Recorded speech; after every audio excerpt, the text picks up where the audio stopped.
The next speaker, Paul Skinner, to do is to talk with us about platform business models. Now, Paul has been advising the START Network for a number of years.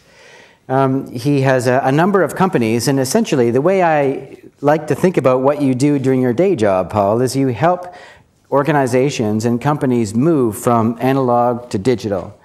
You help organizations think about new types of platform business models. And by the way, Paul has been tipped, he's what's called a big society nexter. That means that he's been tipped by the current government as a social innovator worth noting and a leader in how we think about social innovation. So, Paul, give us your igniting idea, please.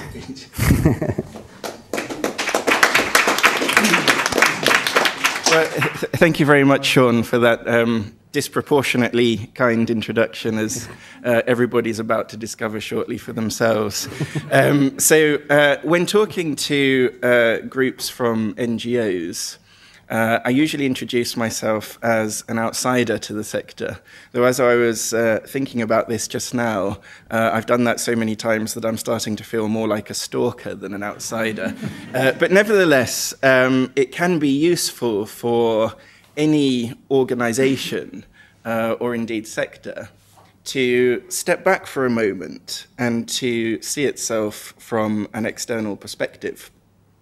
And perhaps given the accelerating nature of the crisis landscape, as crises are becoming more frequent, more spread out around the world, involving an ever greater range of complex knock-on effects, it may well be that doing substantially more to make a humanitarian of everyone may become the only viable path to matching the rising scale of the challenge.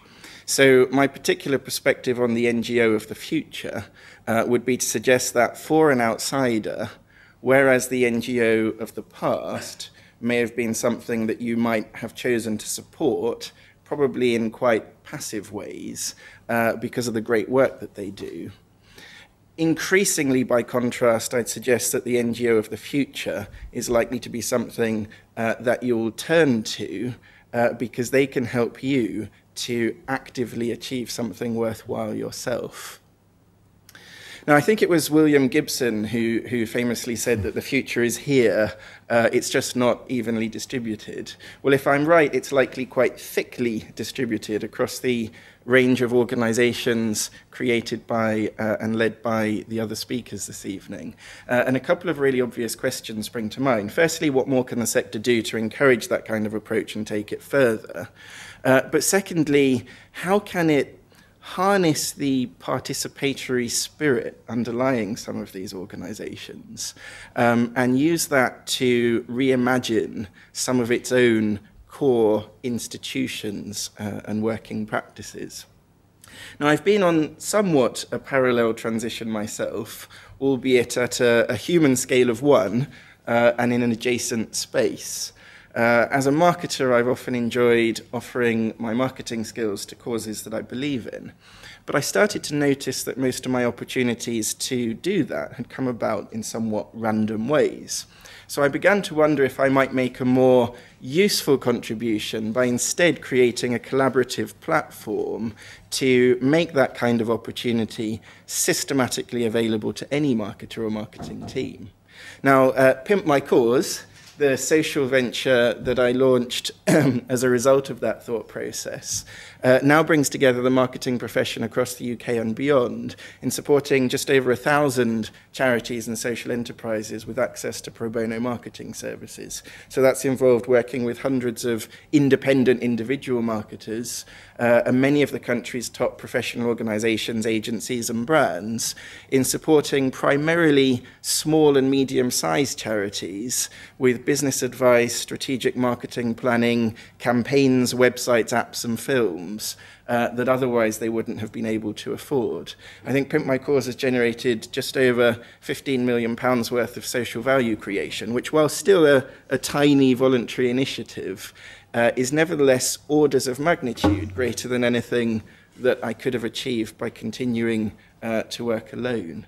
And that experience also informs my work at the Agency of the Future, through which I help larger organizations to achieve greater levels of success by making themselves the platform for engaging greater levels of external engagement and participation in whatever ways we discover to be most relevant to the particular problems that they're trying to solve.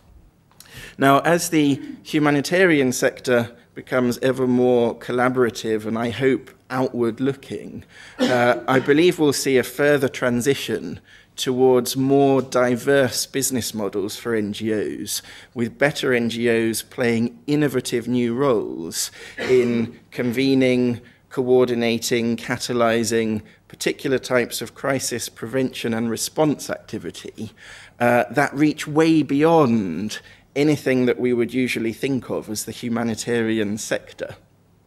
And as a final thought, most battles are ultimately battles of ideas. And perhaps we'll know that we've succeeded in reaching right across society as a whole in engaging a greater level of interest and participation in crisis response, when the name of the video game that all the children are asking for Christmas sounds a bit more like Save Your City and a bit less like Grand Theft Auto.